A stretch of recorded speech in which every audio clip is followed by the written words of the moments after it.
Valyria was not built by men, but by gods who walked as men, or so the stories say.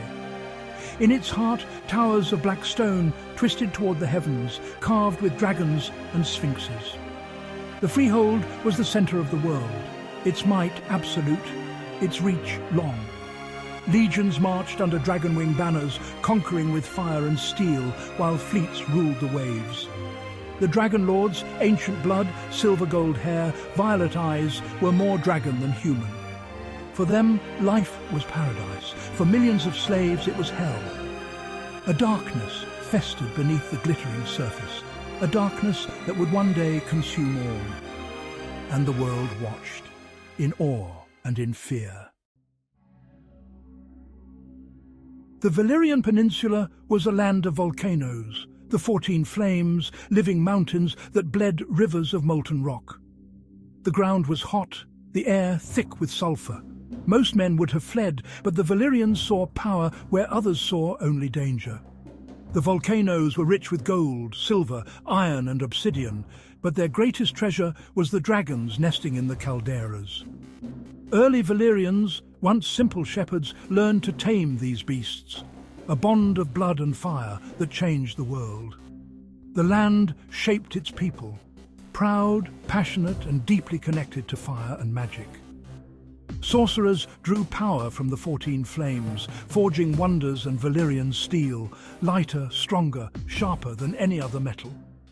But the volcanoes were fickle, a constant threat. Earthquakes and rivers of lava were ever-present dangers. The Valyrians believed they had tamed the land, mastered the fire, and grown arrogant in their power.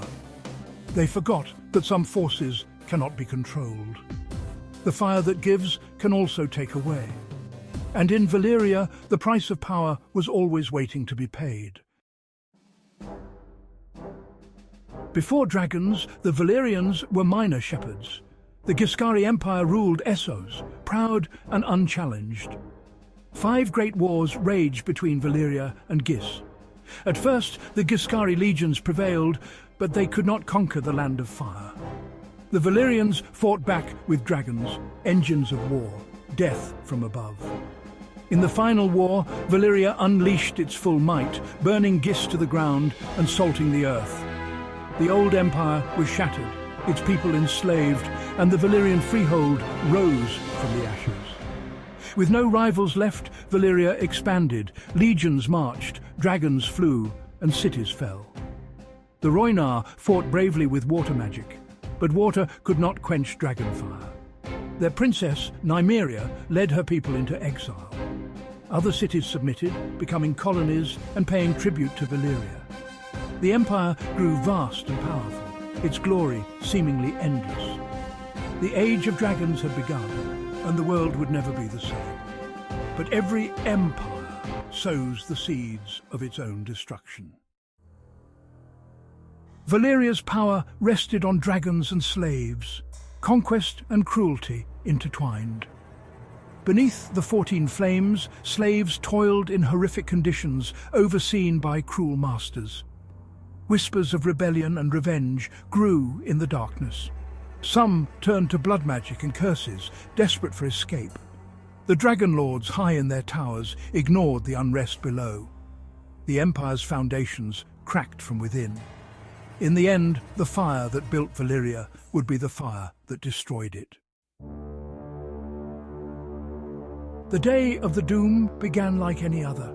Dragons in the sky, the city alive with people. Then the earth trembled, the 14 flames erupted as one, and the sky turned black. Towers crumbled, palaces burned, and molten rock flooded the streets. Dragons went mad, fighting and falling from the sky. The magic that built Valyria now destroyed it. Spells of protection failed, sorcery was useless.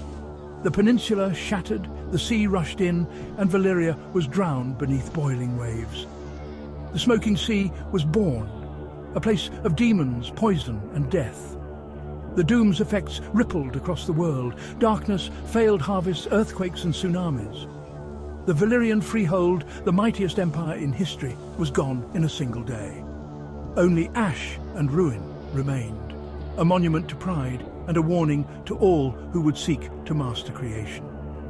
The Age of Wonders ended in fire and shadow. The world would never forget the day Valyria fell, and the scars would last forever.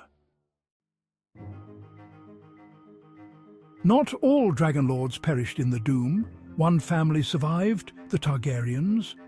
They were a minor house, but Daenerys the Dreamer foresaw Valyria's destruction in a vision. Her father, Enar, believed her, sold their estates, and fled with his family and 5 dragons to Dragonstone, a remote outpost. For 12 years, the Targaryens lived in exile, watching as Valyria's power games continued. When the Doom struck, they were the last Dragonlords left.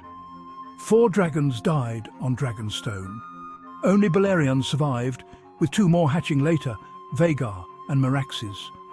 These 3 dragons would become the foundation of a new dynasty.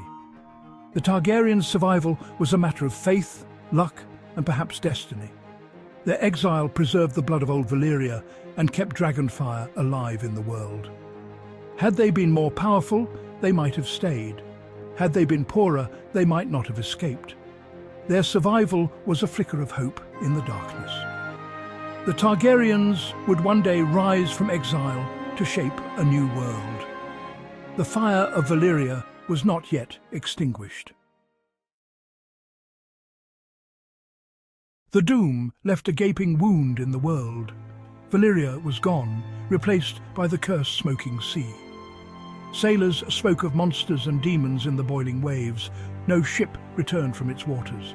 The empire fractured overnight. The free cities declared independence, but chaos reigned.